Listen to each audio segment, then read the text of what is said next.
Good morning, Eagles. Hope you had a great weekend. Welcome back, everyone. Let's get into this week's announcements. First, a reminder about the prom party this semester. Please make sure to submit your attendance form by April 30th. And just to clarify, this form was not sent by Student Council.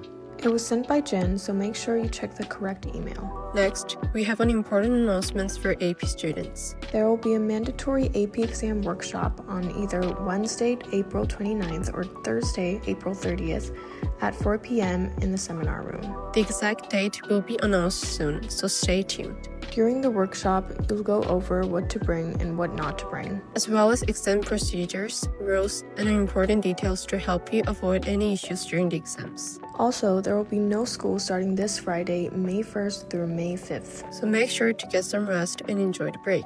That's all for this week's announcements. Have a great week, everyone.